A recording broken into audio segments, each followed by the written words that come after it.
All right. Hello, everybody.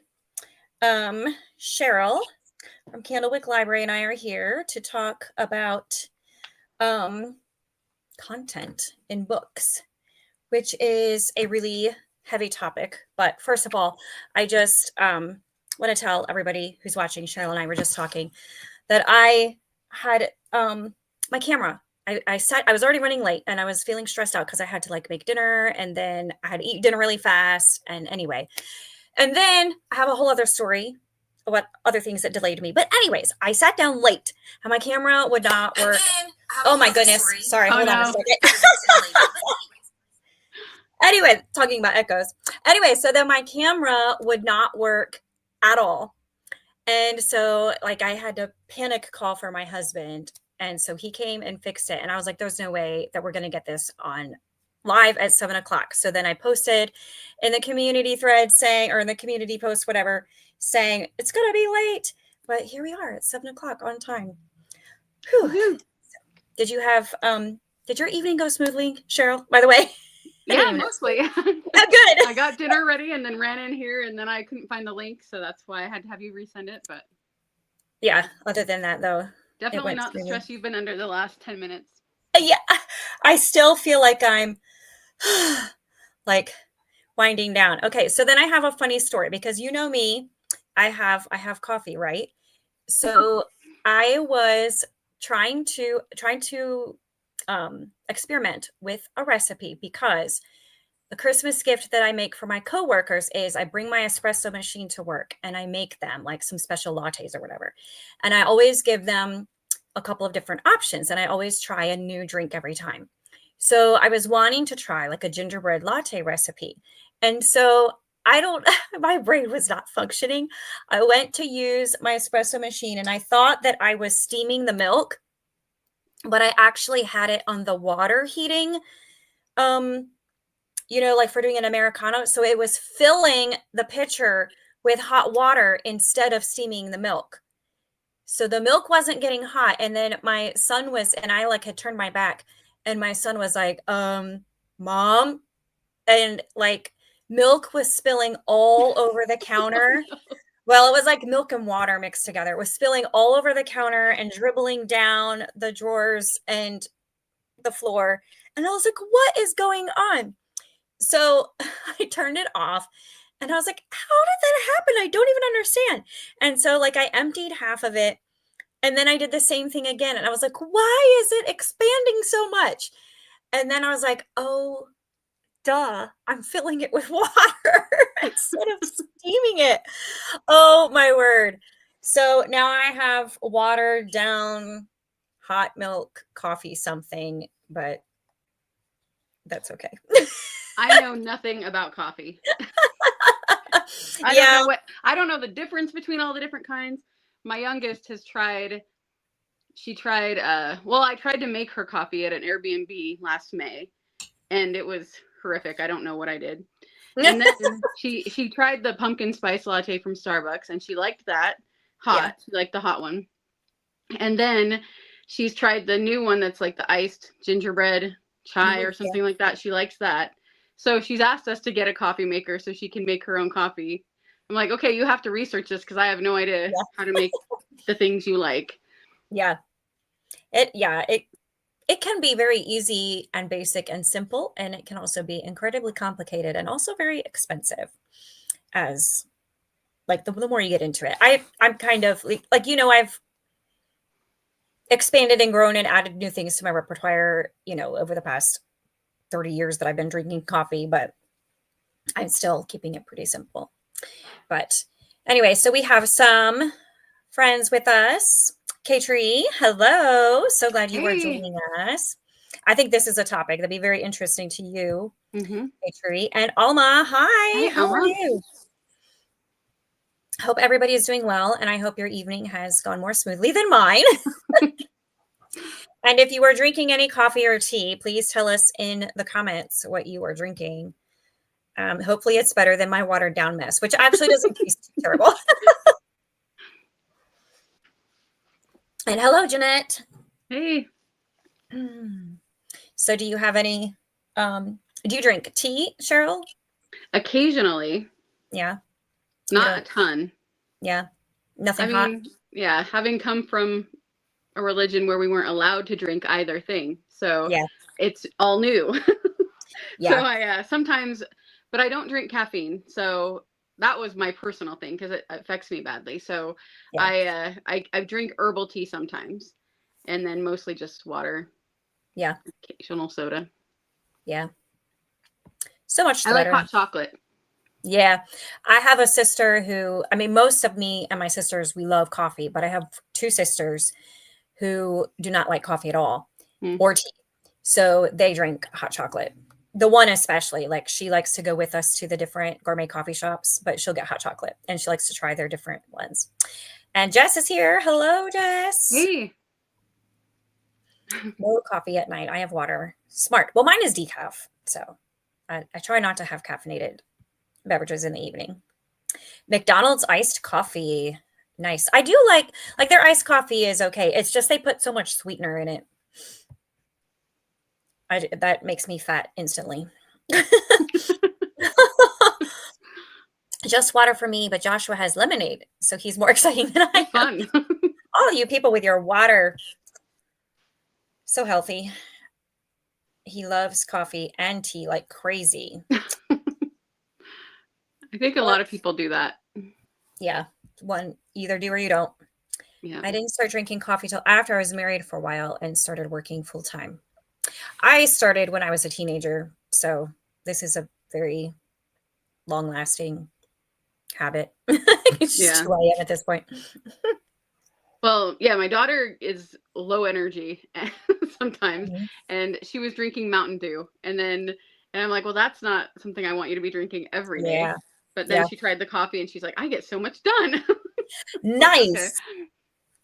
You know, I think for me, I've been drinking coffee so much that like it's in my veins, I think. And the caffeine, I mean, and it doesn't really affect me one way or the other Yeah.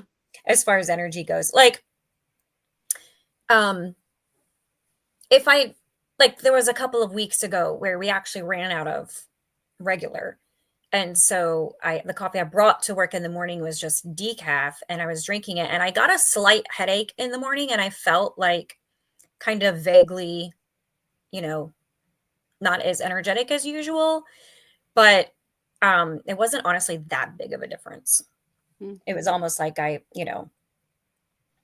just woke up on the wrong side of bed or something. It wasn't really big difference. My eldest daughter wanted you to know, Cheryl, that they are high energy, not low energy like your daughter.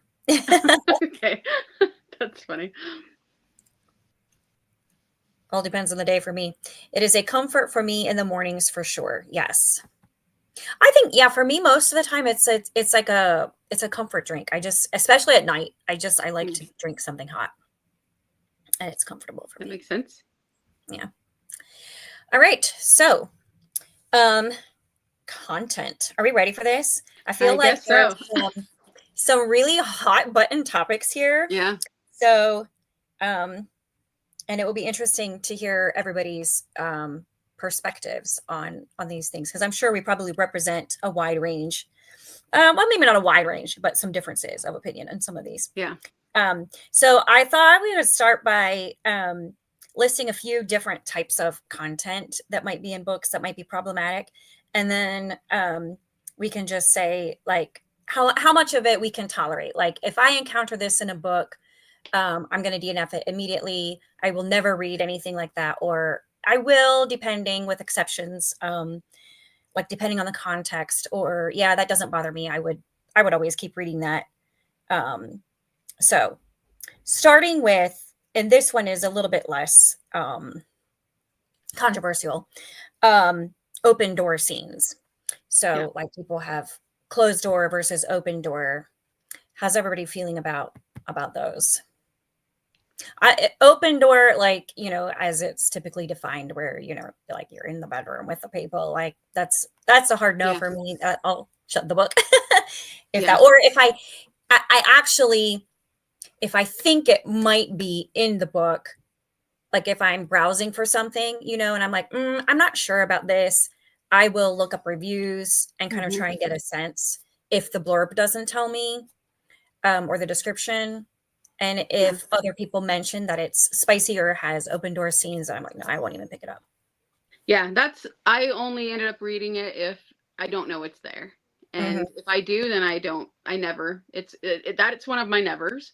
Uh, Hmm. if I can help it. Yeah. Um, like I can handle a little bit of, I guess, allusion to things, Yeah. depending on how it's done. Hmm. But I actually have just like with most of these things we'll probably talk about, I have a lower tolerance for things when it's a Christian author and a Christian Yeah. book. I So agree. there's a book I read a while back or a couple of years ago, and I thought it was a really good book, but it was, I felt like the thoughts were so sexual for the characters, and it was a Christian author, and so that it stuck out to me so much more than it would have from anybody else. Right. And so that might be hypocritical too, of expecting it being okay with it in one and not in another. But I think I expect more from that. And but yeah, if there's on the page stuff and I'm reading a book already, I'll skip it or DNF it, and I won't pick it up if I know it's there. Yeah. Alma says, no open door for me at all. Yeah. Katri definitely feels like it's just porn on page, which is a no-go for me. Which, Right. yes. And I hear a lot of, okay, so you have a couple of different camps on this. You have like all the way on the extreme where women who don't care whether it's called porn or not, they just still like it. And they don't care, like men who don't, like, there's no stigma, there's no shame, they don't see anything wrong with it. Like, you have that end of the spectrum. But then you have people who would resist actual porn, but when it comes to on the page as opposed to visual, they'll draw a line and say, well, it's different. But I Right. personally think that may be true for men, but I think for women it's the same thing, like, Yeah. because we're less visual overall, typically Right. speaking, like, Yeah. speaking in generalities. Yeah, I actually had a Christian woman the other day. It was in a Christian YouTube. I can't even remember what it was, but they were talking about smutty books, and some people were arguing with what she was saying. Well, that book's not that bad. That book's not that bad. And there was the book A Court of Thorns and Roses, Oh yeah, I've and heard. I read that probably, I don't know, 7 years ago, 8 years ago. I don't know. It was a while ago, and I remember liking the story, but then skipping little things in I think it was the first book or so. But I can't remember if it was the second book or the third book. At some point, I got to a point where there was so much on the page that I actually said "ew" out loud. It was so gross. I'd never read anything that detailed, and what happened, which I won't say. And I was just like, "That is so gross." So I told the lady, I'm like, "I can't believe you were defending that book, because that's one of the worst things I've ever read." And it surprises me. I think a lot of people do try to justify it because they think they think it isn't as bad if they're reading it. But I'm Yeah. still reading it and putting it in my head. Right. So Yeah. I I And it also find it still interesting affects how many you. people take pride in it. Like, Right. they're, Yeah. rather than just secretly liking it, that they're really proud of Yes. reading smut. That always surprises me. I mean, I guess it shouldn't, knowing human nature as I do, but yeah, it always surprises me when I see um, in various book communities where, the women are like, reading Spice and Proud, and I see, like, I buy packets of stickers on Amazon, like bookish stickers, Mm-hmm. and some of them are like, there's 100 stickers, and they're all about spicy books, and Mm-hmm.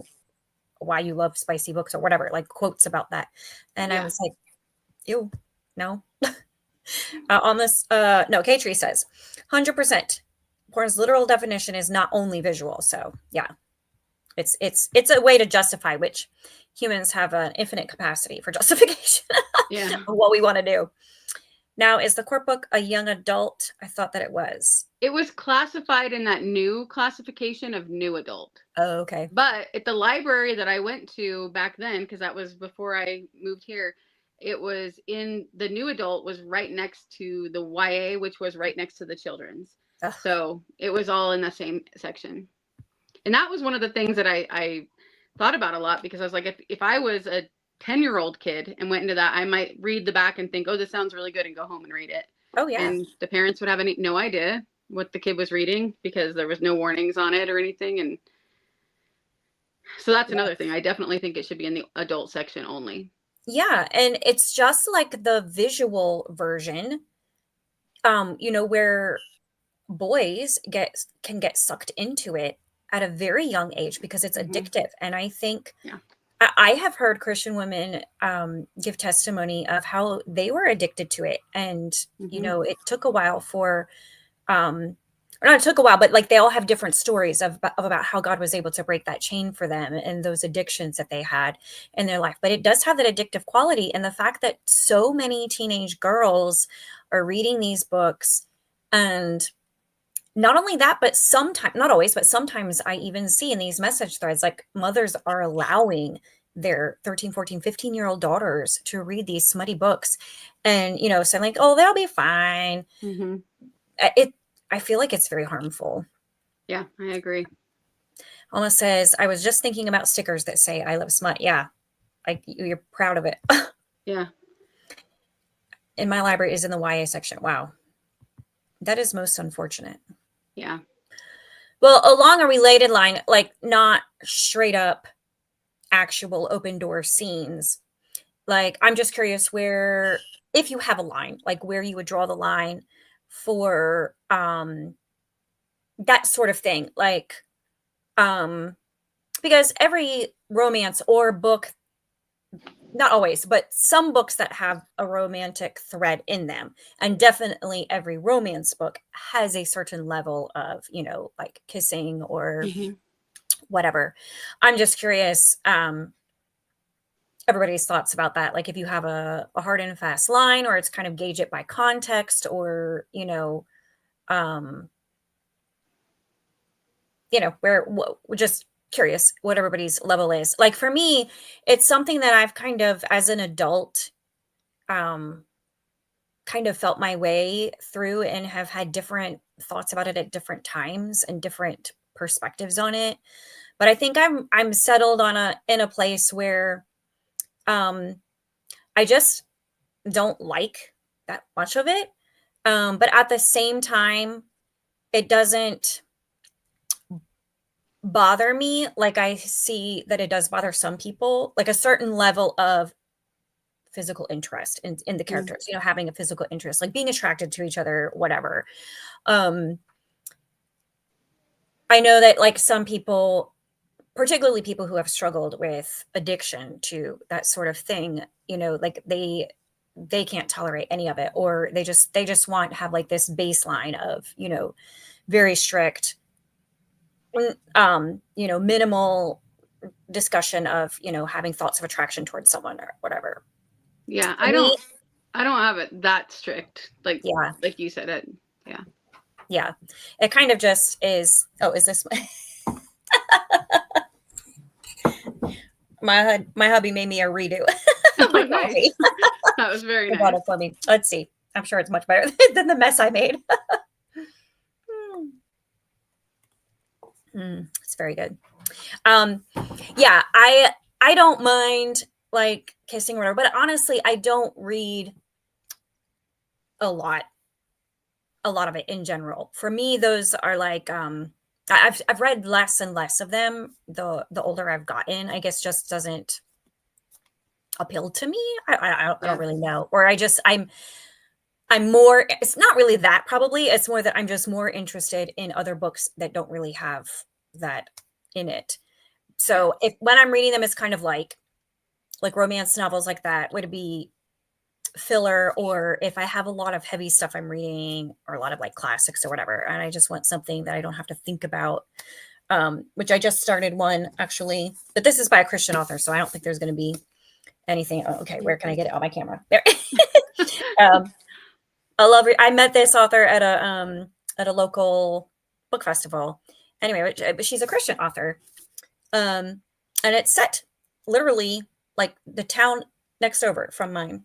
Oh, nice. But I'm only like a chapter or two in, so but I'm assuming that it's going to be very clean. So anyway, but I picked it up because I have been reading classics and really like intellectually heavy stuff recently, and I wanted something that was just lighter and fluffier. So that's generally when I'm reading that. So I don't read a lot of it anymore these days, but I don't have a huge like, you know, like I don't mind some kissing, etc., that kind of thing.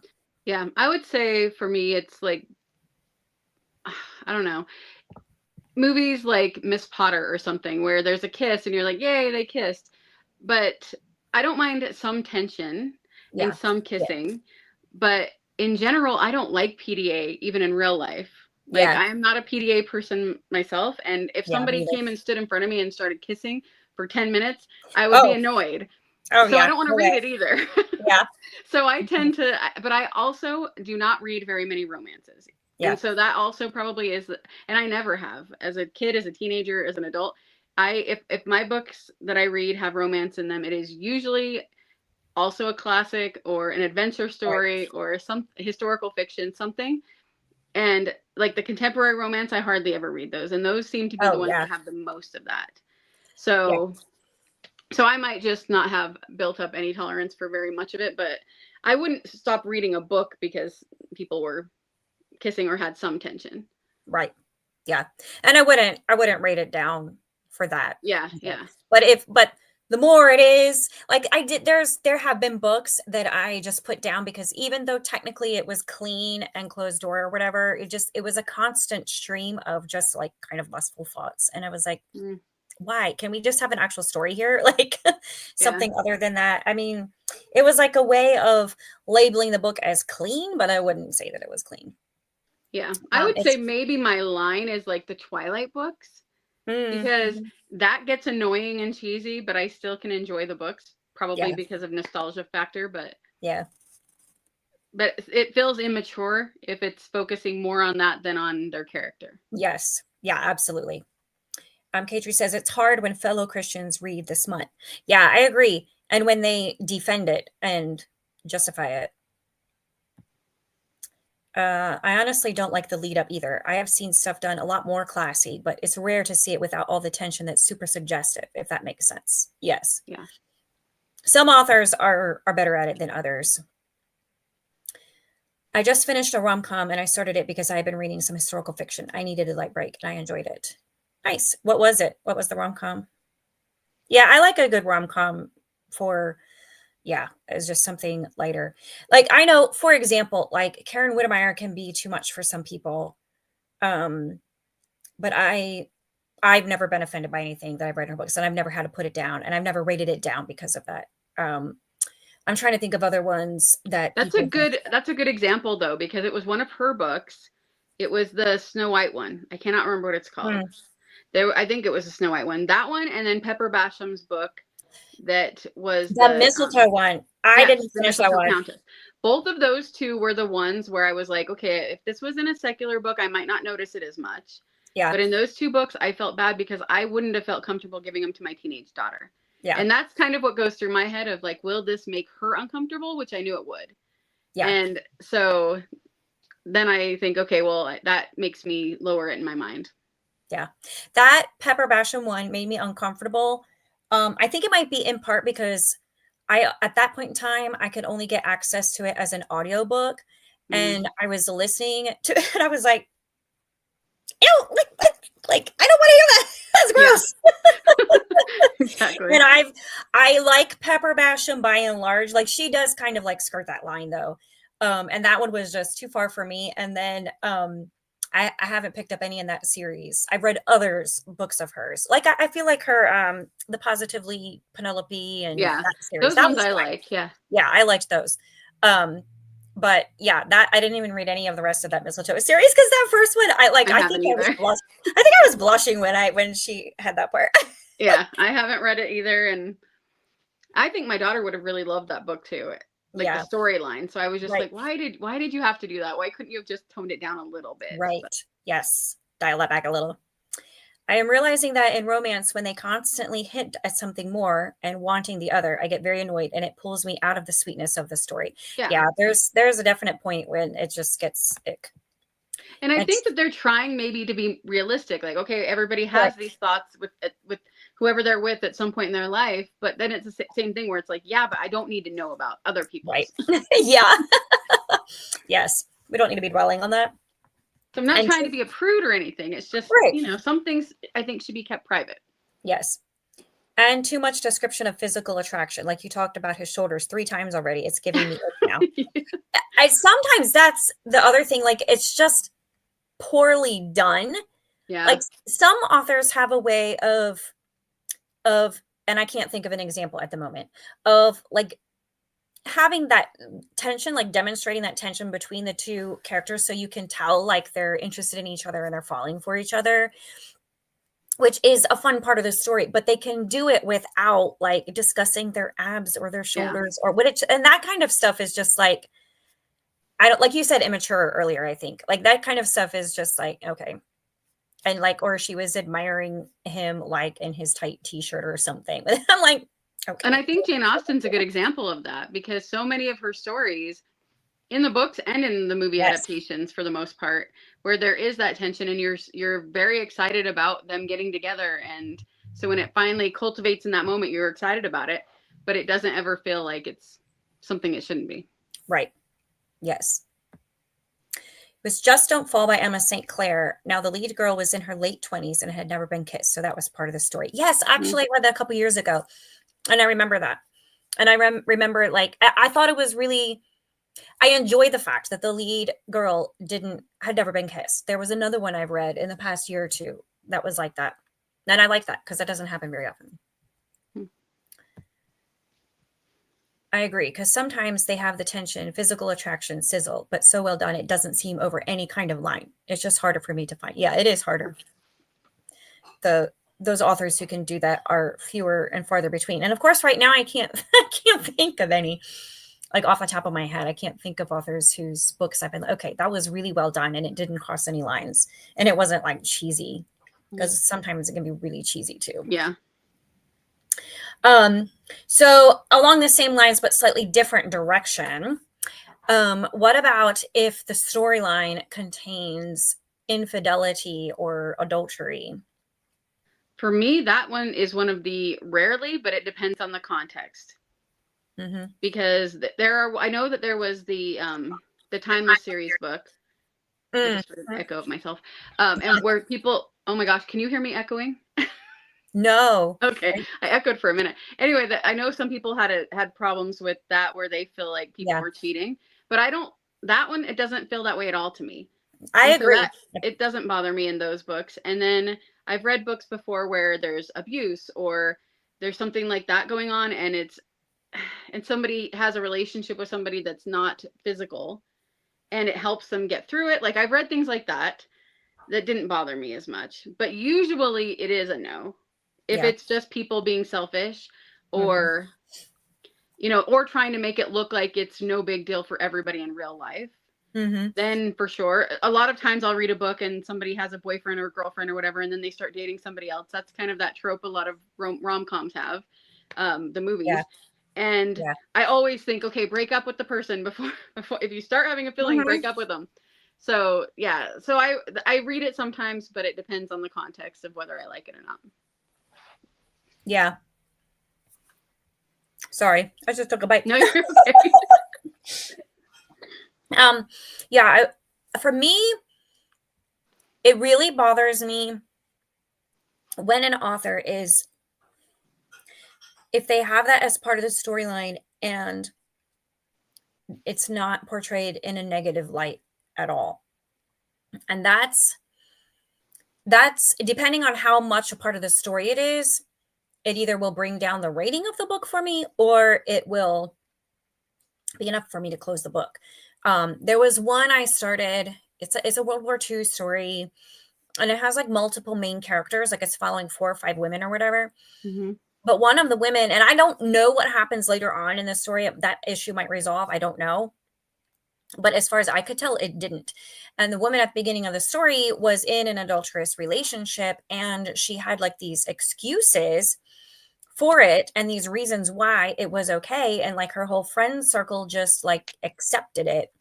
And it was just portrayed as being, her marriage was terrible, so it was okay.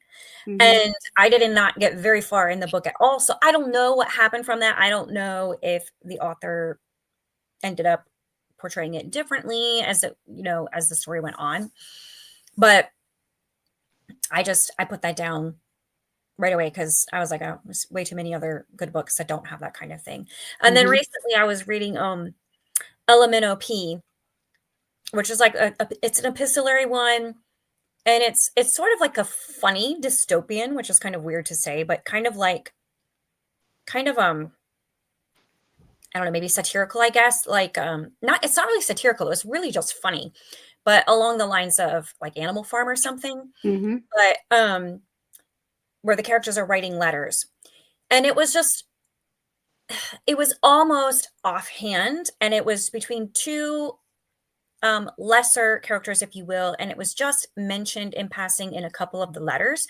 So it wasn't a huge part of the story, and it didn't make me put it down, but it was portrayed as just like perfectly normal. So the situation is there's this island, and because of the tyrannical government, everybody's like fleeing the island or being forced to leave. And so this one family, the wife and I think there was a son, I don't know if there were any other kids, they left, but apparently that marriage had never been good to start with. And so they decided that they were going to get divorced when she left. But they made the decision like it hadn't happened.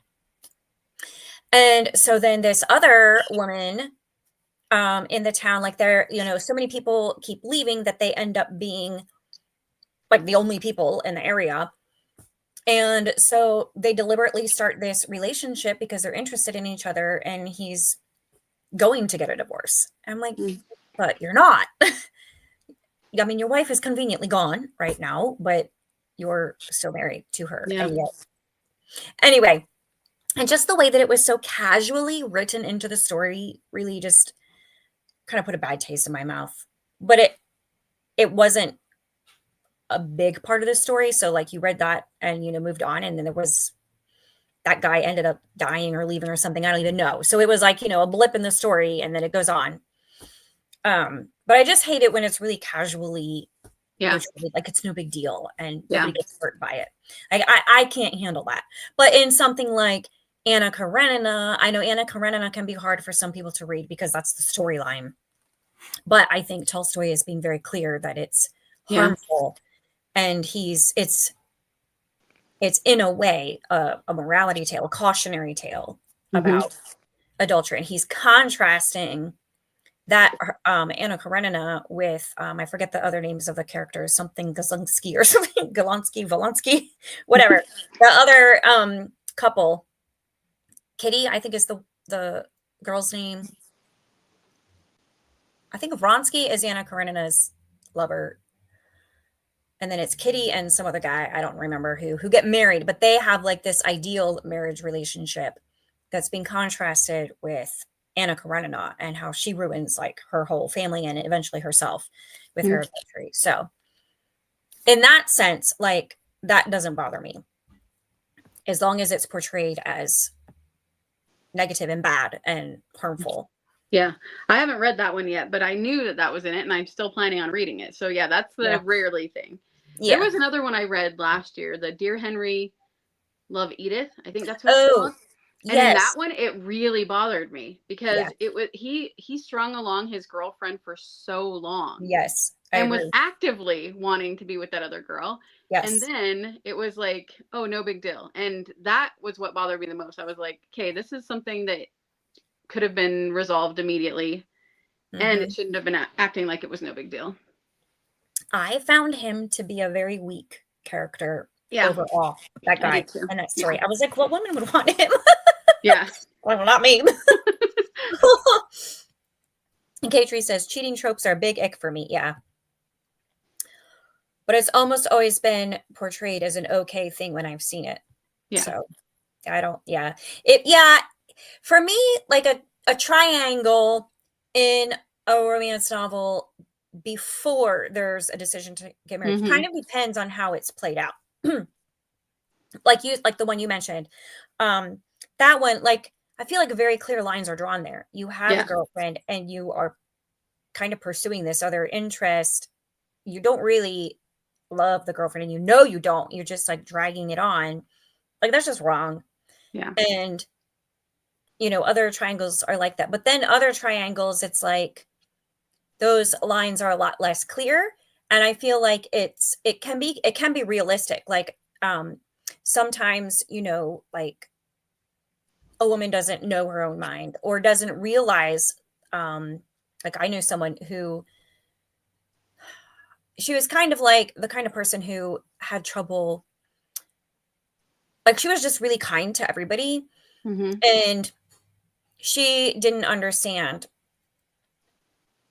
she didn't see from a guy's perspective, like that she was potentially leading them on and like seeming to be interested when she wasn't really. Actually, she was just nice, just kind, couldn't be like, no, I don't want to talk to you. Yeah.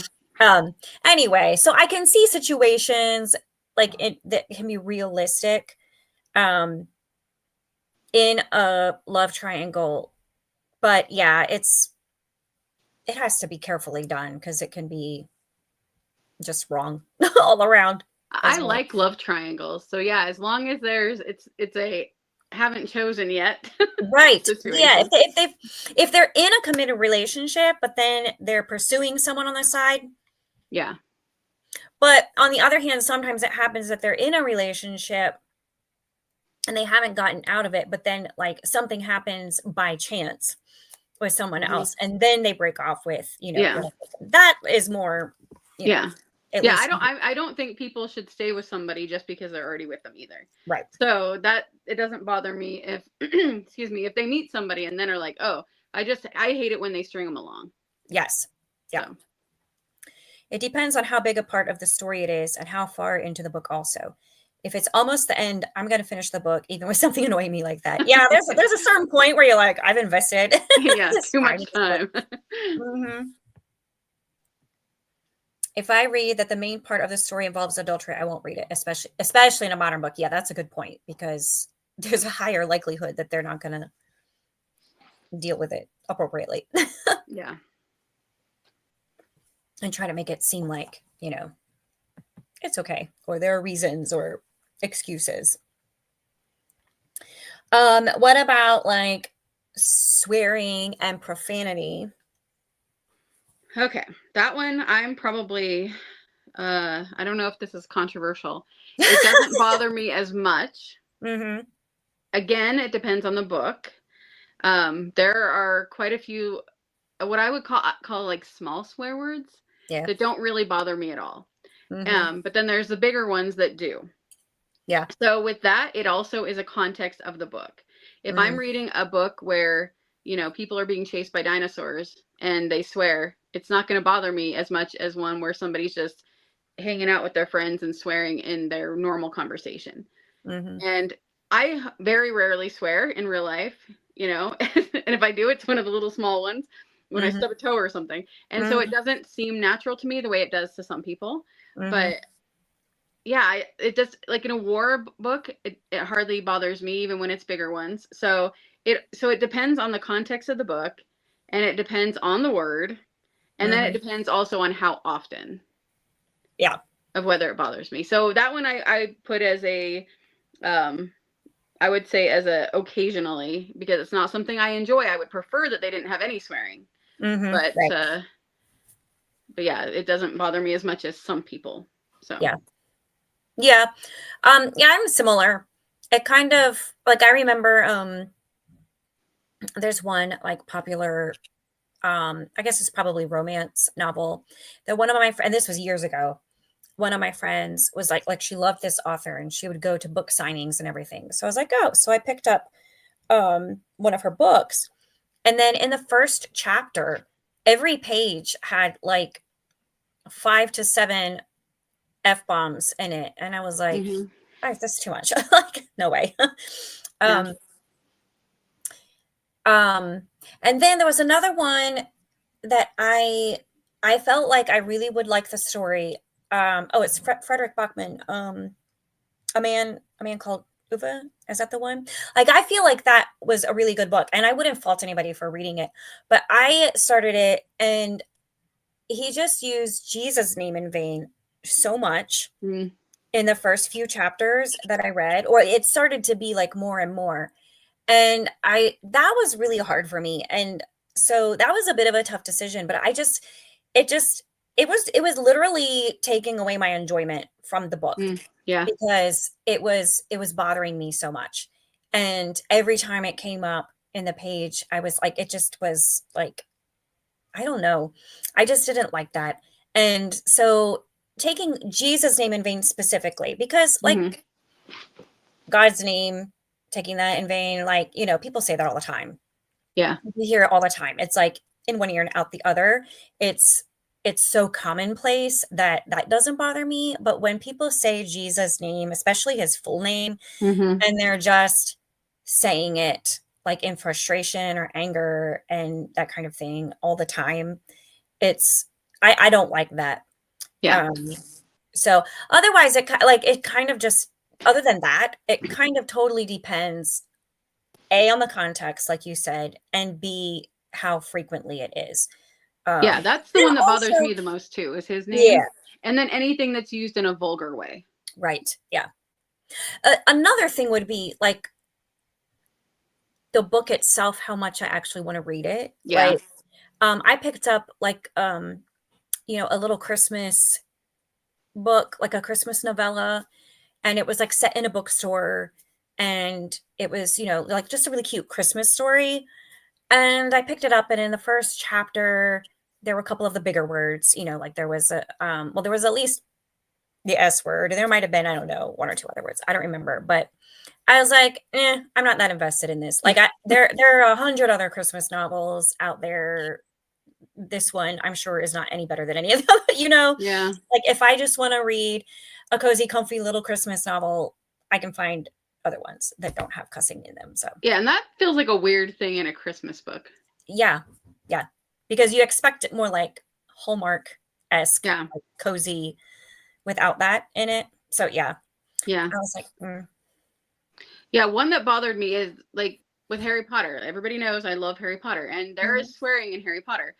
However, it feels differently since it's the British and it's more slangy, I guess. I don't know. I am. But it doesn't bother me in there, even though it is technically a children's book. The way it's used and how it's not, I don't know, it just doesn't bother me at all. But then her other books, her detective books, have multiple F words every single page. Like it's Oh, man, throughout the whole thing. I didn't realize And that. that I was just like, nah, I don't like these. And so that's one author who's like, I love this author, but it depended on the book and how it was used in that case.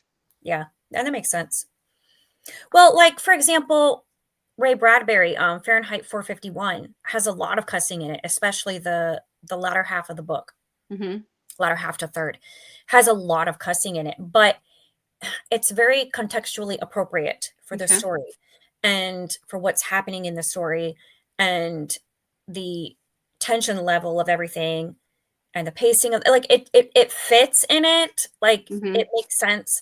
Um, so I could see why people would be bothered by it, like it would be too much for them, but at the same time, it didn't bother me per se, I also have you a know? higher tolerance in nonfiction Yeah. because it's usually quotes from people. And so Mhm. I think, well, they're not going to alter the person's quote. So, Right. Yeah. Yeah, for sure. Swearing doesn't bother me as much either, Cheryl. You guys are on okay, the good. same page.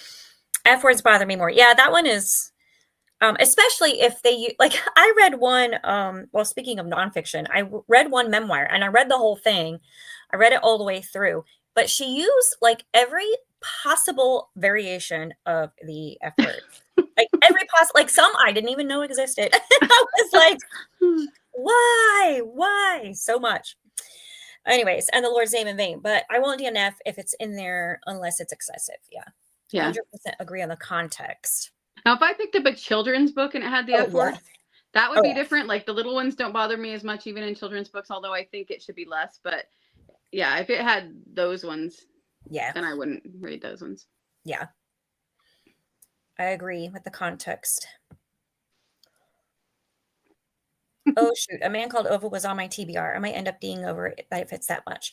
It's up to you. I mean, it may not be too much for you. Give it a try. Like I said, I wouldn't that's not one that I would be like, "Oh my goodness, you're a horrible Christian if you read that book." You know? I think that there's probably enough in it redeeming value, that if you can overlook that, it's worthwhile reading. For me, I don't know, I just couldn't. Um, I attempted Fake Skating by Lynn Painter, and I DNF'd it largely over the cussing because it's a Mhm. YA for one, and the male's perspective was like 5 F words on every page. Yeah, like, why? Can Yeah. you people just get some more words in your vocabulary? It surprises me how it seems like that's becoming so common. Yeah. Oh, If you go yes. out around people and it's just all the time, constantly, and it just surprises me. I guess I grew up in a generation where we swore, but it wasn't that excessive. Yeah, I mean, maybe for some people it was all along, but I don't I agree the same thing where I'm like, can you find a different word to use there? right. Yeah, I was sitting at, a coffee shop a couple weeks ago, and I was editing a video, and so I had my headphones in, but even then, I could hear, like, the girls at the table right next to me, and they were, like, just, sharing their life with each other and, updating each other on their lives. But the one girl in particular, like, almost every other word was the F word, Yeah. and it was so distracting. I was trying Yeah. to edit my video, and I could even with my headphones on, I could still hear her, and I was like, "Can you find another word, maybe? Yeah. It Describe your is lunch really another way?" distracting. I only read the first 10% or so, and I counted probably more than 30 to 40 F-bombs. It was insane. That is a lot. Yeah, it is. Wow. I feel like maybe a lot of people, it's become so normalized that to them it isn't a big swear word. Like when I think big swear words, I Yeah, that is the one I think of. right. And for other people, it must not be because I mean, you go I on the guess. pop music now, and it's like Mhm. everybody's saying it right in the songs, and yeah, I just think it's just been made common now. Yeah. But don't things, like, lose their intensity and their value, when you overuse them? Yeah, Then it's, like, becomes almost meaningless. yeah. So next one is violence. All right, violence is also probably occasionally. Um, it also depends on the context. I It doesn't bother me that much Yeah, unless it's extremely gory and graphic gratuitously. If yeah, it is a book that I don't that doesn't need that could tell it without it being so much. yeah, So yeah, I don't really get to I don't like seeing it all. I don't like watching it in shows, but in yeah, books it doesn't bother me as much. yeah. Yeah, because you don't have that visual component, um, of it. The visual component can make it harder. I don't like being in the head though of people who are really sadistic. Oh, yeah, So there's books like that where it's somebody that's being violent but you're in their head. I don't like that. I don't mind it as much seeing it as a third person or something like that. But if I'm in their head, then it bothers me because I don't like feeling that. yeah. Yeah, um like, it's not one of those things for me that I think is wrong, like, to me, it doesn't go in the category of, like, this is wrong to read, books that have violence in them. I mean, I guess there probably can be some books that are just gratuitous with it, and I guess there's a point where it becomes wrong, Hmm. but, I don't read a lot of things like, thrillers or, suspense or, um, more like action-packed kind of novels that would have more of that. I don't read a lot of that as a general rule, so I don't know what all is out there. I know there are some nowadays, there are, like, the ones that are specifically darker, like dark romance and the like, and I think that they Hmm. can get very violent. Yeah. And I think there's a point where it does become, like, wrong, but by and large, it's not something that I think of as wrong. There's just only a certain amount that I can handle personally, like, that I just feel like, well, war books I find boring personally. So, there's that. And they tend to have, obviously more violent stuff in it. If I'm reading a war scene in a book, I generally will skim that and just find out what I need to know and like not spend a lot of time on it. And I do not like it at all. The second blood gets into the picture, I'm out. Like, this girl is gone. But that's because in real life, I can't tolerate, I'm very squeamish. So, like, when people start talking about their medical procedures and stuff, I'm like, okay, y'all, if you keep going, I'm going to faint here any Oh second now. wow. So please stop. So I can't really tolerate too much of it, but not because, I think it's wrong or I find it offensive or anything. It's just like, it makes me queasy. Yeah, I do read a lot of war books and adventure books. Not as Yeah. much thrillers, depending on the kind of thriller. Hmm. I do some, but not all. Like Michael Crichton, I love Michael Crichton, and and I don't really read horror. But then Jurassic Park is considered horror, but it doesn't feel Really? like horror to me. So I don't know. So it depends on those kind of. But yeah, if it's really really gory, Yeah. then I don't want to read about it, and I'd either have to skim it or not read it at all. I think I just have a low tolerance level for any pain. So I can't handle like torture scenes in books or Mm. movies or TV shows. Like I can't do that at all. Um like I can't handle that or blood. So if there's severe pain or um blood getting into the picture, I'm out. I can't do that. All right. I'm a little chicken. Same, Cheryl. I don't know if any book has ever made me DNF over violence. I grew up with brothers and a military father, though, so probably why I'm not affected and bothered. Yeah, we were a military family too. My dad was Yeah. Vietnam vet, and so maybe we watched a lot of war. Although the older war movies weren't really that violent, though. The ones we Yeah. watched, black and white movies and stuff. But My dad, my dad was in the Air Force. So was my brother, but my dad in Vietnam, he stayed stateside and he fixed airplanes, so he didn't have any war stories. my dad was a Um, special operations, like oh yeah, he would have sniper stories. in the jungles Yeah, yeah, guy. So yeah. we heard a lot of stories. Mm-hmm. I haven't read a lot of books with violence. Yeah, I think the book The Women had violence, but that was wartime. I don't read horror. I wouldn't want to read a secular thrillers that have murders. Yeah, pretty much the worst. The worst I read is Jamie Jo Wright. Yeah. She's pretty tame. But that's about as far as I can go with. And I don't mind like scary suspenseful. I don't mind that part. So anything that's suspenseful in a scary way periodically is I actually can enjoy that. It's gory that I can't Yeah. do. That's like the show Stranger Things. Uh-huh. That has gone, like, I watched that with my husband, and it goes right to the edge for me where it's like, it's right to where I wish it was less gory. And Yeah. there have been a few times in one of the seasons in particular, but there were a few times where I was like, oh, that was too much for Yeah. me. And so I would say that was probably my best way to gauge it for if anybody was confused about me. Just like it doesn't bother me to a certain extent, but then that's really cutting it close for me. I Yeah. couldn't watch much more violent than that show. Yeah.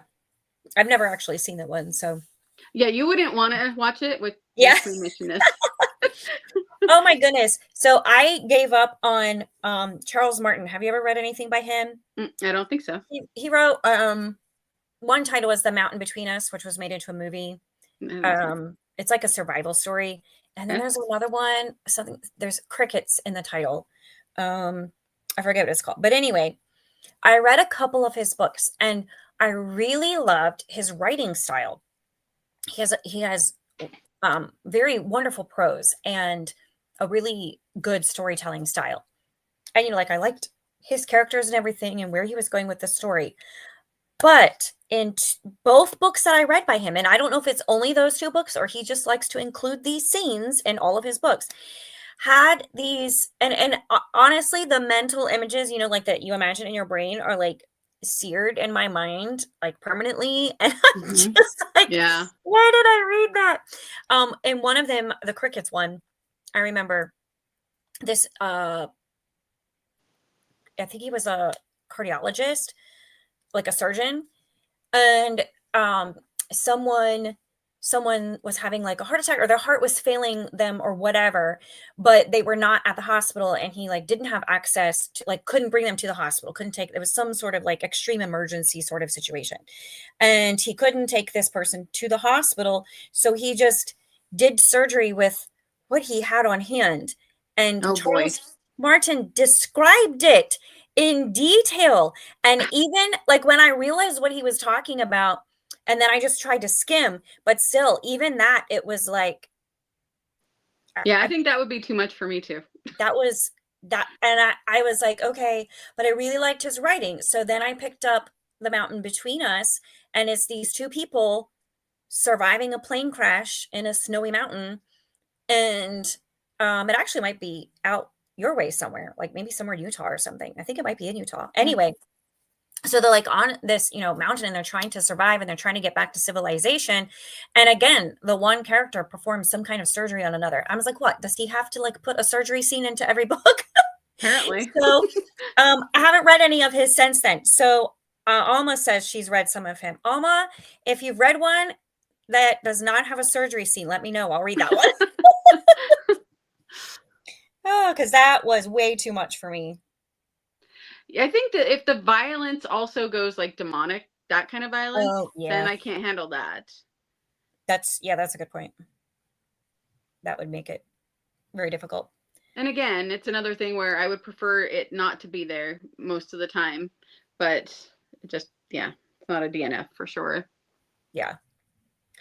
A lot of people I know, this is not something that really, okay, it sounds funny to say that it doesn't bother me. Okay, it bothers me in real life, but when I read about it in a book, it doesn't make me want to DNF it or whatever. And that is cruelty to children or animals. Like, it's not something, I mean, if they're just cruel to the kids for no reason, obviously that's terrible. That would be a dumb book. But 99% of the time, the point, there's a point being made, like there's a reason why the cruelty is happening. And plus it's unfortunately a reality of life. So, unless we cross the line, like I said, where blood is spurting. Oh, yeah. It's not going to make me knock the book down in my rating or say, oh, that's a bad book because, there was child abuse or, animal abuse or whatever. Like it won't.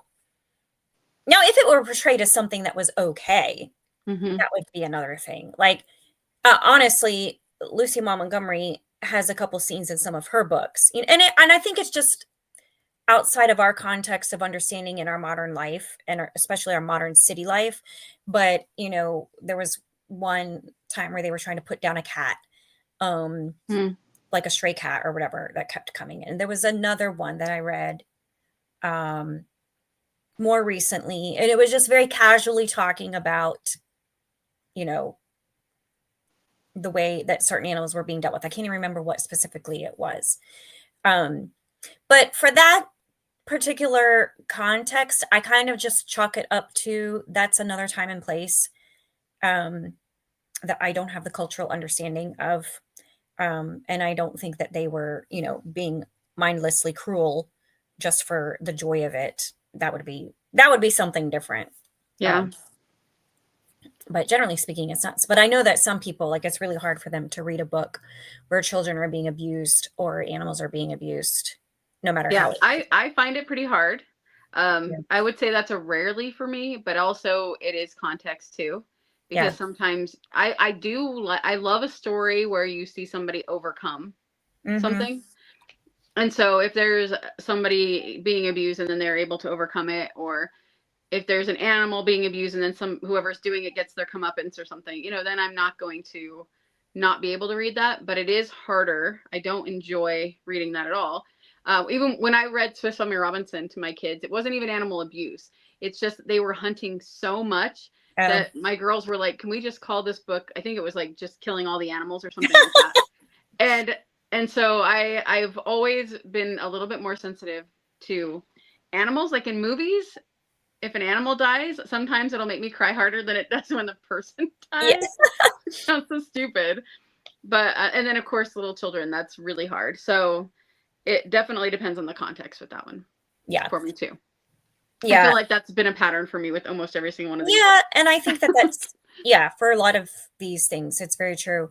There was one memoir I read years ago about this woman who, her well, primarily the reason I picked up the book was because, the blurb said that it was about this woman overcoming her mom had, Munchausen by proxy, Mm, and that is like, psychological things interest me, and so that interests me as a topic. It's something I find, like, weirdly fascinating, yeah. and so I wanted to read it, but it was very, very, very, very, very, very hard to read because there was not just that aspect, there was actual physical abuse and neglect, Mm, um, of this well, she was a woman by the time she was telling her story, but of her siblings as well, and the deprivations that they endured at the hand of their parents. It was very hard to read. Um, but I had to keep reading because I knew that, at some point she was able to break away from that and start a new life. And I wanted to get to that point. But it was very, very difficult to read all that she went through at the hands mm. of her parents. That was hard.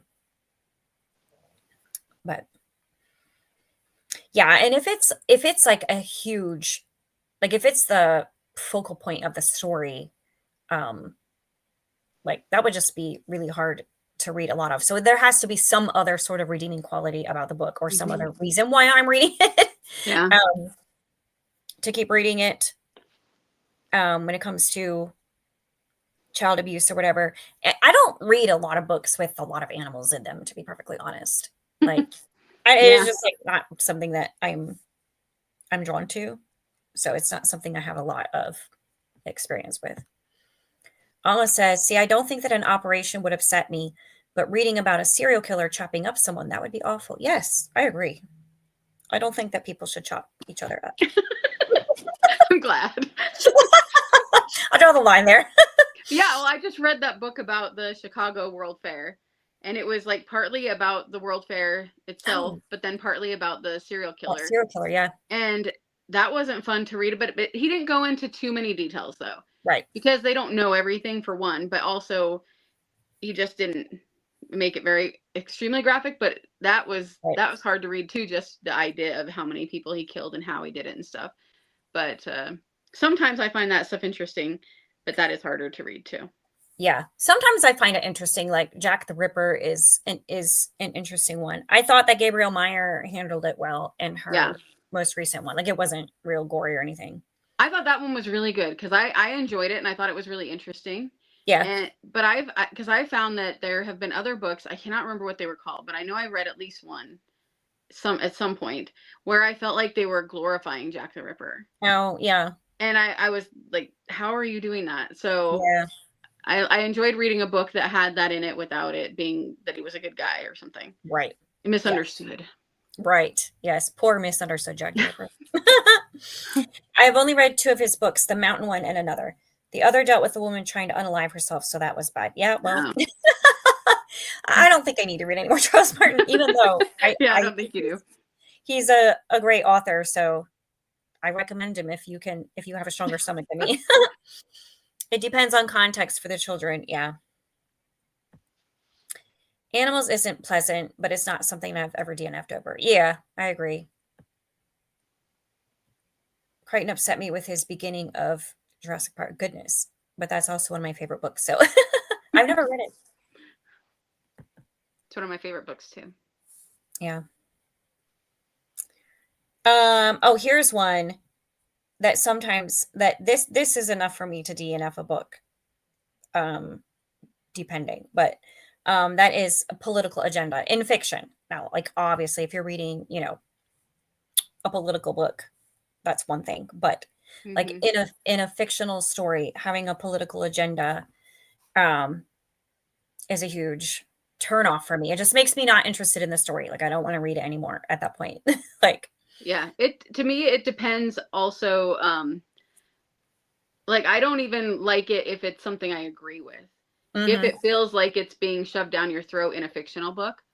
yeah, So I would say there's some exceptions, and there is a Michael Crichton book that deals with global warming. It's kind Mm. of why he got blacklisted by a lot of people, because Oh, it was the opposite of what everybody else was trying to say. And that didn't bother me because the storyline made sense. It wasn't just a, hey, I'm shoving this down your throat. It made sense with what he was doing with the story. But yeah, nonfiction, I don't care. If it's agenda I don't agree with, if it's agenda I agree with, that's what it's for. right. But yeah, in fiction, I just want a good story. And if the political ideas are there just as part of the story subtly, then fine. But yeah, so much of it feels like it's thrown in just because it's supposed to be there. And I hate that. Yeah. Especially when it's in a condescending tone, Yeah. which I can't handle condescending tone in an author's writing. Like, and this is not related to like having a political agenda, but I find George Eliot's tone as a writer to be very condescending. Mm. At, but the only book I've read by her is Silas Marner, and I liked the story. I liked the story and the characters and everything, but just her narrative tone and her like paragraphs where she inserted herself more into what she was saying, it was just condescending and I didn't like it. I don't like Mm. feeling like I'm being talked down to. So if it's like a condescending tone in the narrative, a condescending and preachy, especially. There was another one I read. It was a popular book. And I agreed with the premise. It was set in the Reconstruction era in the South. I think it was immediately following the Civil War. And it was about the dynamics between former slaves and former masters or whatever, and those changing dynamics and everything in the South, which um, is an interesting topic. And I think that, books like that, like, and I've read a couple of other books set in the same time in the era that I feel like dealt with it much more deftly. But this one, I can't even remember the name. Was it Yellow Crocus maybe or something? I don't know. But it was so heavy hitting in the dialogue between the characters, in the narration in between, like the third person narration was constantly going into the subject. And um and it was just so heavy hitting. It wasn't that I disagreed with anything that was being said. It was just like, I want a story. Like, give me a story, Hmm. not just constant preaching about everything that was wrong. Like, I know, like, I know there's obvious conflict here and tension and issues that need to be resolved, but it was just so heavy handed with in the dialogue and everything that I couldn't even finish it. I was It was too much for me. It's also really bothersome when you don't know you're going to get it. Yes, Because yeah, if I know I'm going into a book where it's like, oh, we're teaching evolution, or we're teaching not evolution, or climate change or not climate change, at least you know what the right, book's going to be about. But if you go in right, and it's just like, this is supposed to be this kind of book, and then right. you know that they're throwing it in like that, that really bothers me, because I just don't like people taking advantage of people that way. Right. Yeah. They're captive audience. Yeah. Except that I just closed the book on that one. And I was Yeah. like, yeah, I don't need this. Like, Yeah. um, I mean, I'd love to read other books set in that era and dealing with the same issues of racism and the Reconstruction and all of that. Yeah. Um, but that particular one was just too heavy handed. Uh, did I read this comment by Kate? I can't remember. I don't I think don't so. know. Oh, okay. She says, "Yeah, that's put me off a book too. If it's majorly obvious, which a lot of times it has been when I've seen it. Yeah. Hmm. Yeah, usually if an author is going to incorporate political agenda into their books, they're not going to be shy about it. Yeah. They're going to be I guess not always. Sometimes it can be a lot more subtle, but um and then another one, and this one is probably doesn't bother other people as much as me. And it's weird because the older I get, the more it bothers me. And that is like ultra feminism Yeah. in a book to the point where like, okay, I'll give an example of a situation where it really, really bothered me. And it was in a book by Mimi Matthews, who is one of my favorite authors, but she also very often has strong feminist overtones in her story writing. So, but one of her books was like a mashup between Jane Eyre and Dracula. And I was like, oh, Mm. this is interesting. Like, this will be fun. It was very gothic, and her writing was amazing. And I love the story, and I read the whole thing, but the the the feminist part of it made me really mad because so she did like a gender swap of the Jane Eyre story. And so Jane Eyre was John Eyre, Mm. and he was like a tutor. And so Mr. Rochester was actually a woman. And so she was one of these like well, I mean, like if Mr. Rochester were a woman, it would be her. It was not very attractive. And she was it was it was to the point where this John Eyre guy was trying to help her because she's fighting basically like if you know the story of Dracula, you know, the vampire comes to England, and so the same thing was happening, but it was coming to Rochester. What I can't remember what his estate was, but anyway, it was coming there, and so this evil was following the female Mr. Rochester, and like she couldn't deal with it, but she kept insisting that she was going to deal with it on her own because she was a strong woman and she could handle it, and she didn't need John Eyre's help, and there was nothing he could do to help her. And so that rhetoric pervaded almost all their dialogue. And it was just so strong. And so like again, it bordered on that like preachy, like Mm. I don't need a man to rescue me. I'm gonna be strong, like you can be my ally. I think those words might have even been in there, but I want to fight this on my own, and I will win eventually. Yeah. But and that was very obviously the whole message of the book, was that she didn't need a man to help her. But the part that really, really killed it for me was at the end, who is the one that ultimately does the final rescuing? It was John Eyre, of course, but he doesn't get any credit for it in the story. And she still makes it sound like, this strong woman, didn't need any help from any man, and she did it on her own. And I was like, what? And it just really made me mad. I think I have a rant. I have a rant somewhere on a video about that, because I was just so irritated by it. And the thing that irritates me most about the attitude, like that specific attitude, like the whole I don't need no man, I'm going to do this on my own sort of thing, when there's, a good, kind, faithful man right there willing to help you. The thing that bothers me about that, I feel like it's very unchristian. So I don't expect, secular authors to understand this, but I feel like it's very unchristian to be like, I don't need anybody. Because Mhm. I mean, we obviously we need the Lord. We can't do anything without him, first of all, step one. And step two, we can't do anything without other people too. Like God designed us to live in community and to help each other and to carry each other's burdens. And when you have someone, and it doesn't matter if it's a man or a woman or whatever, who is there and is willing to step up alongside you and help you, like humble yourself and let them help you.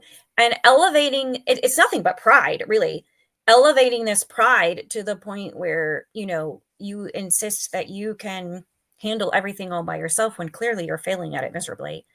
Like that specifically bothers me, and it's always in modern books, particularly by modern authors. It's always a woman taking that stance and refusing the help of a man because she doesn't need a man's help Mm. to get something done. And that in particular really bothers me. But that's me. I don't know if it bothers other people too. No, that bothers me too. When it's something like that, where it's just making a point of not needing them. Mm-hmm. Old school feminism doesn't bother me if it's, Yeah. the way it used to be with suffragettes and things like that. Right. When it was women that were fighting against something that wasn't equal and Yeah. wasn't fair. But yeah, the modern day feminism, I want no part of. So that kind of stuff, yeah, is a real turnoff for me too. Yeah. It makes me mad. So, like, Yeah. I don't know, because I guess because I can see,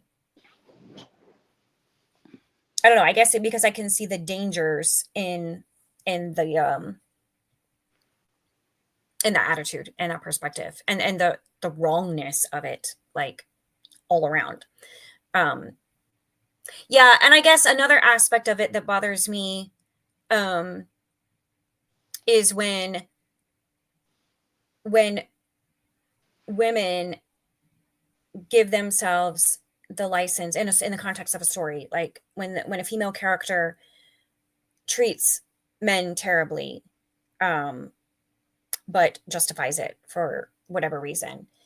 And it's like, well, if you don't like a man treating you in such and such a way, then why is it okay to treat them the same way?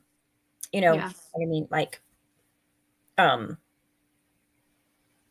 Or like when it makes all men out to be stupid. right. Yeah, that bothers me too. I mean, obviously some men are stupid, but so are some women. Yeah. So I mean, kind of, we equally share the stupidity. Feminism bothers me in a book a lot. It just agitates me. My husband has listened to plenty of rants over that exact thing in books when I stumble upon it. Okay, now I know who to contact when I need to rant. When I need to rant over some ultra feminism in some book I'm reading. There was another one I read more recently, and the book had other flaws too. This wasn't the only part about it, but it was like a woman who, she inherited this ramshackle estate in the South, and it was falling apart, and she didn't have any money, and she had zero skills, and she was determined to fix it up. And there was a man who lived on the property who was like willing to help her, but she was like, "Oh no, I can do this myself." And it's like, honey, no, you can't. So you're failing. Why do you let this man help you who has tools and know-how and do it for you? Like, just let him. Like me, I would just be like, thank you so much. I appreciate your Yeah, generosity. exactly. Yes, well, I mean, clearly I'm not a feminist. The minute my computer can't get it to work, I'm like, Jonathan! Yep, Panic. same. I know nothing about computers. I'm all ears for you. Good. That is good to know. All right. So another one that we had talked about, and this was a big one, was LGBTQ plus content in books. So how's All everybody right, feeling about that? I'll open that can of worms. Go for it, Cheryl. All right, so if I'm reading an adult book and there is a character that fits into the LGB part of those words, and they are a side character or it's not the story, then I won't DNF. So that would be a rarely. Sometimes, it's just a character in the story and it's not part of the storyline. If it is in a children's book, I will DNF. Yeah. If it is if it is a trans character, I will DNF no matter what. Yeah. So Yeah. that one fair. is one where it's like that is my never, and then if the kids or the trans, and then the rest, it just really depends on the context. If it's an adult book, Yeah. I also really, really, really get bothered when it is added in later. So that would be that's a never for me. Is if somebody, so let's say Brandon Sanderson. This is an example that might make people mad at me, but I met him a while back and I had bought Way of Kings and I loved it. I thought it was a great book. But at the time, he said, I will never put that stuff in my books. So starting a series that's going to be 1 million books, and you know that they're never going to add it, then all of a sudden now he's changed his mind and he's started putting them in all of his books. So that bothers me, even though it's an adult book, because he didn't follow through on a promise he kept. Like if he wanted to start a new series and put it in, that wouldn't have bothered me if he's upfront with it. But putting it into one that had already started, that makes it a never for me as well, because you've just done something that I didn't expect and I put money and time into it. Yeah. Well, and there's like a broken trust there. Yeah. Yeah. Yeah, it kind of I'd be very similar to you. Like I remember I read Divine Rivals by Rebecca Ross, and it has there's a side character who is in a lesbian relationship, and the but the other female in the relationship is off page.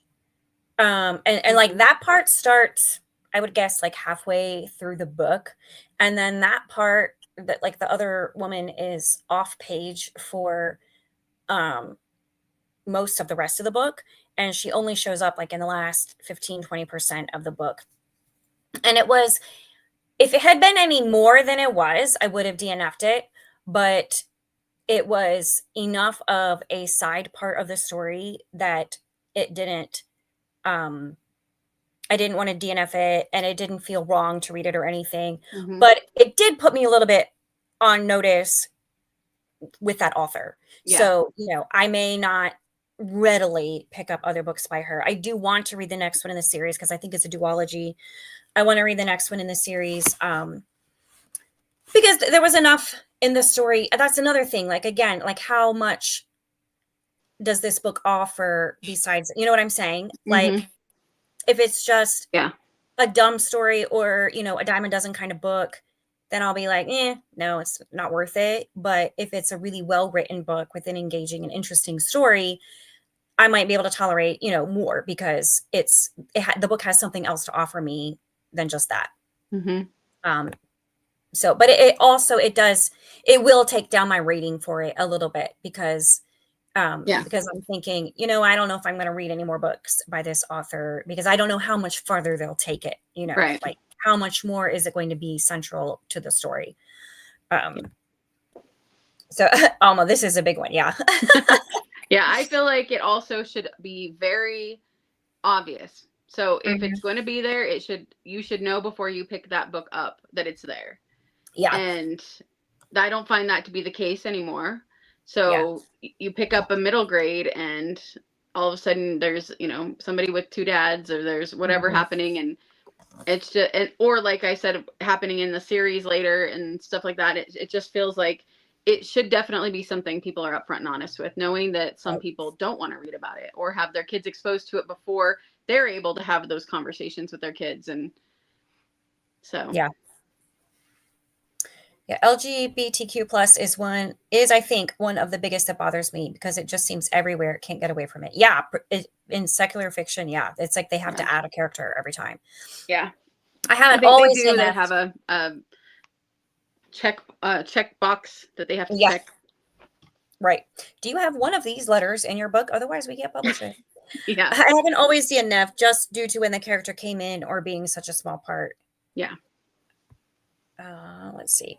Is it true that now publishers are asking for these types of characters in all new books now? I thought I heard that. I I mean, I have don't. heard that. I don't know if it's true. I don't Yeah, know. I do think it's like a trend. I'm not sure that it's like Hmm. we require you to incorporate this into your book or we won't publish it. I think it's just they pressure authors Yeah. to do that because it trends. Yeah. And also because it keeps them on the good side of the public eye, at least the most vocal public. Yeah. Yes, the Divine Rivals couple. They are in the second book. Are they a big part of the second book, Alma? I agree. If I see a side character, it doesn't make me DNF immediately, but I probably will not pick up another book by that author. Yeah, it makes me wary, Hmm. and my rating is definitely affected by that every time. Yes. Yeah. And also how it's presented, Yeah. Yes. Yeah. because it's also the same. That was something that really bothered me over the last few years, is all of the hullabaloo about banned books in schools. And I always, and you'd look at the books that were getting banned from the school libraries, and they were super graphic sexual content. Right. So it wasn't just because it was a gay character, it's what Right. is on the page. And Right. I had so many conversations with people trying to convince them there's a difference between banning a book where no one's allowed to buy it or read it and Right. having it in a school library or in a kid section of a library. And so many people don't want to make that distinction. It's immediately like, you are a bigot if you don't want kids reading Right. this stuff. And I'm like, no, I don't want my kids reading smut, just like I don't want to read smut. Right. Yeah, I actually, And I, I'd have just as big of a problem if that was written on page with heterosexual characters for a kid. right, So exactly. 100%. Yeah, I actually have toyed with the idea of making a video about that, because I just read Areopagitica by John Milton, which is, it was a speech that he gave in, or a pamphlet that he wrote in the 1600s in England, because they had created a licensing committee that was like books that were going to be published, and I think particularly on religious matters, but I'm not 100% sure on that. They had to be approved by the licensing committee, and so John Milton was arguing against that. And but he made a distinction earlier on in the pamphlet. He talked about, he equated um, the publication of a book with the birth of a child, which is kind of like a unique analogy, but um, it's like the a person's material that they publish is like their creation, in the sense that a child is a creation, is what he meant. And he's like, we always allow a child to be born. You know, it's not necessarily an argument that works perfectly right nowadays, yeah. but like we always allow the child to be born. But if that child becomes a monster, by which he means, like a criminal, like a serial murderer or something like that, then we don't allow them to live anymore. But most of the time, the children that are born, they are suffered to live, their full life. And he said the same should be with books. Like, we let them be born, but if they are harmful or damaging, then we can, get rid of them. And that was his perspective.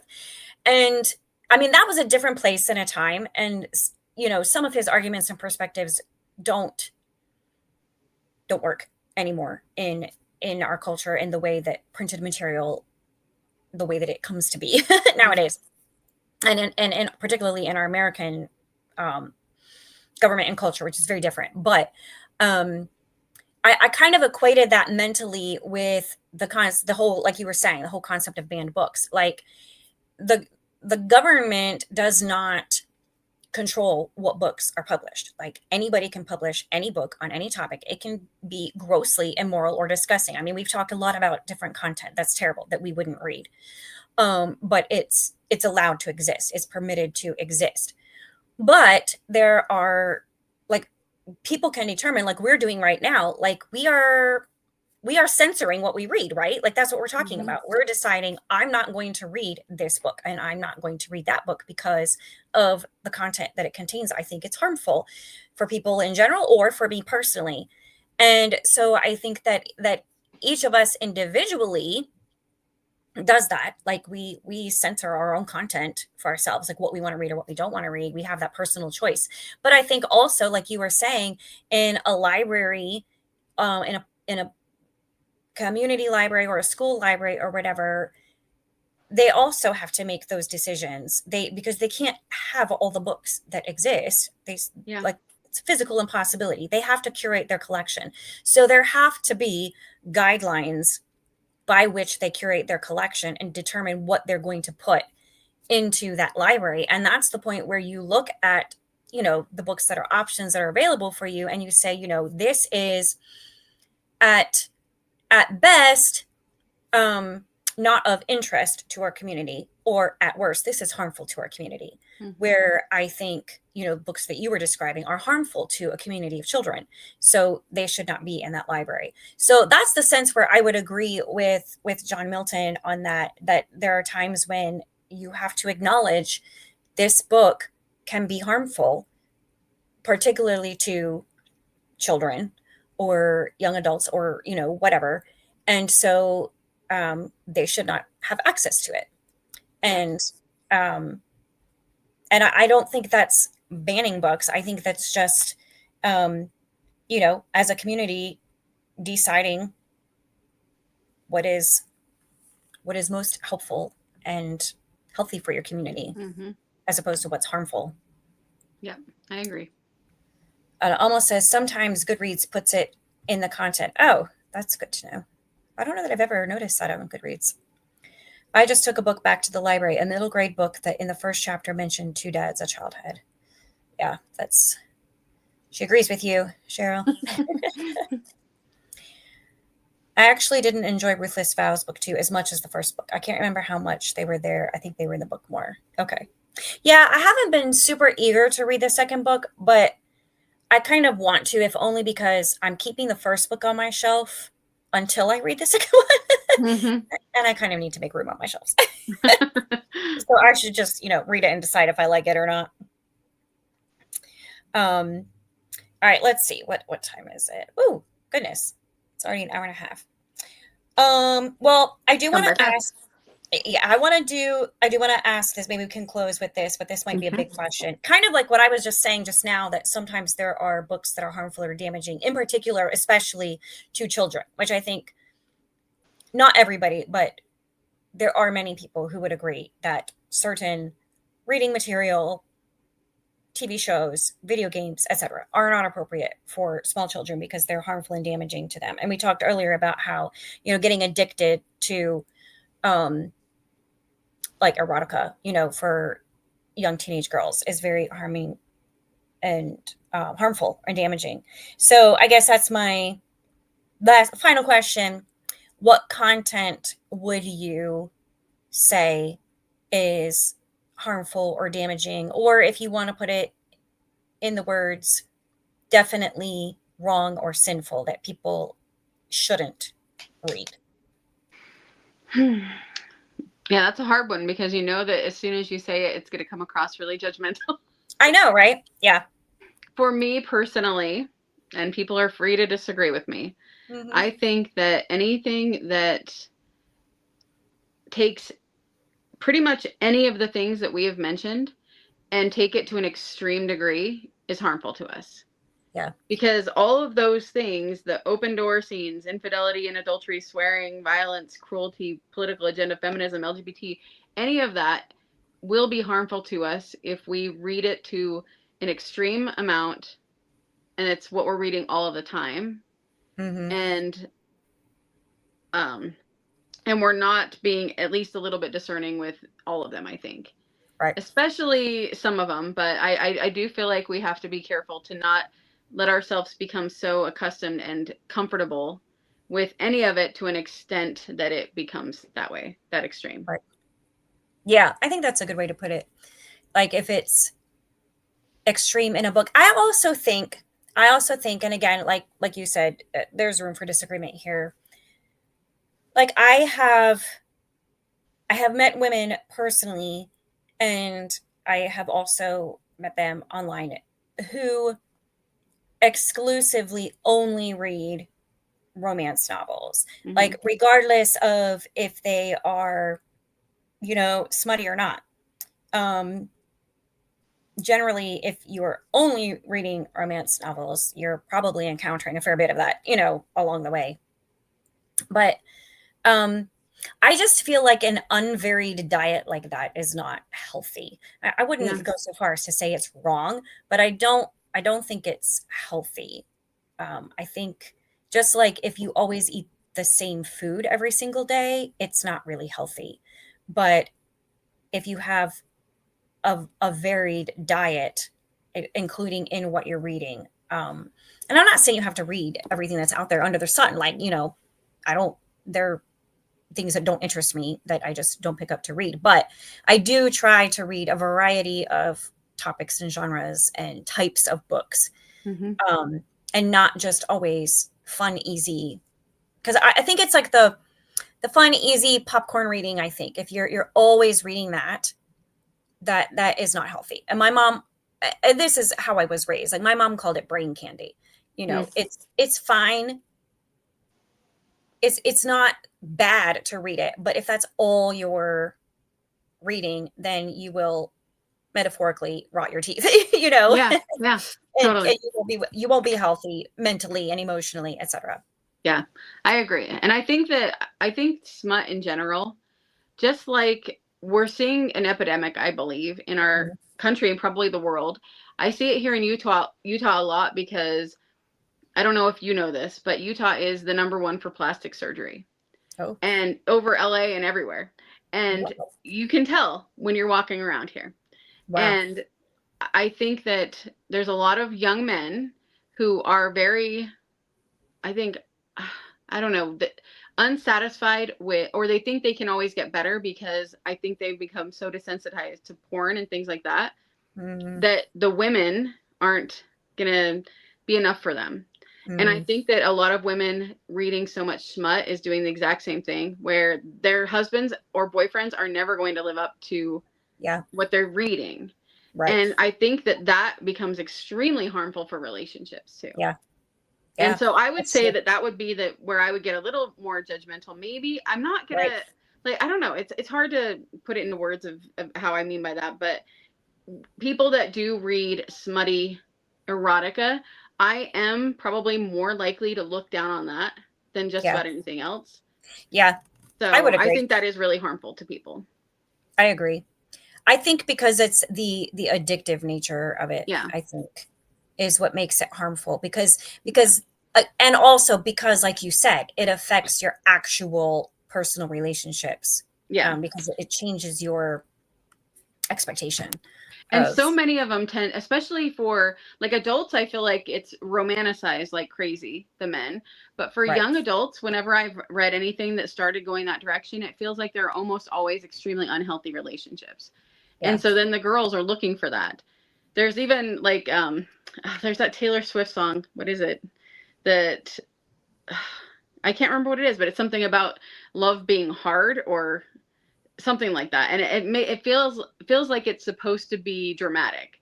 Like you should be fighting all the time and having a super dramatic relationship for it to be fun. And and so I feel like that's a lot of times what happens in the YA ones.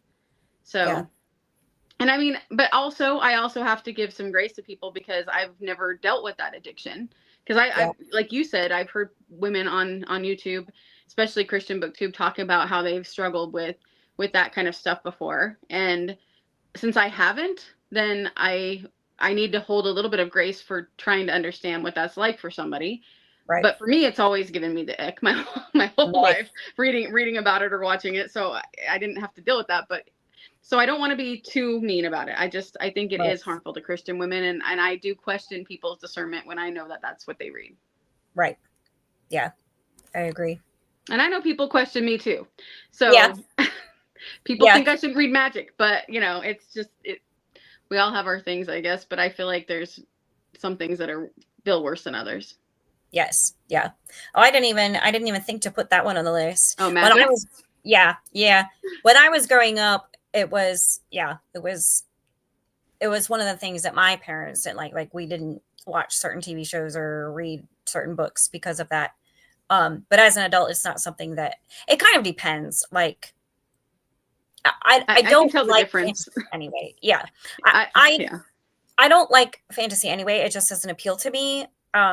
Largely, like I will read some and I have enjoyed some, and I will read more. But I just, as a general rule, it's not super appealing to me. Yeah. So and magic doesn't bother me unless it gets demonic. Right. Like that's what I was going to say. If it's like occultic, and like very obviously so, that would bother me. But yeah, I haven't actually encountered that in anything that I read. So I have a few, and that's why I'm sensitive to it. I've talked about this before, that when I was a kid, they shut down our school one day in San Diego because some people had done a pentagram on the playground with a dead animal sacrificed at each point. And so that was something that stuck in my brain. I was in 3rd grade, so it was stuck in my brain. And then in junior high, I read a book called Jay's Journal that was a made up thing, but I thought it was real and it was very demonic. And so those things make me very, like, I can tell when a book crosses that line. But for some people, the magic crosses the line before that. But for me, it is a very, very obvious point for me. So other than that, witchcraft, magic don't bother me at all. But once I get that feeling that I had from those things, I'm like, nope. And then I'll pull back. Yeah. I will say, again, Mimi Matthews, she had a book where, it was, all her books are set in the Victorian era. And so, the Victorians were obsessed with death and all that kind of stuff. And they were very interested in the other world and, like the spiritual world. And so, she had one of the side characters in the book was very much actually, and she appears kind of throughout this series. She's very much interested in like communing with the dead and that sort of thing. But in the context of those books, like it was a side character, and the main female character was very derisive of it and was very, very skeptical of the reality of it, like, you know, if actual communing with the dead was happening, you know, that kind of thing.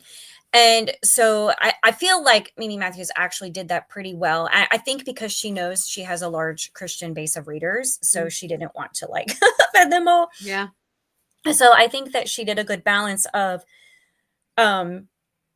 showing this aspect of Victorian culture while not fully endorsing it, because her main character was pushing back against it throughout the story. And she was almost painting it a little bit with a ridiculous paintbrush, like not fully 100%, but she was kind of giving it that kind of shade.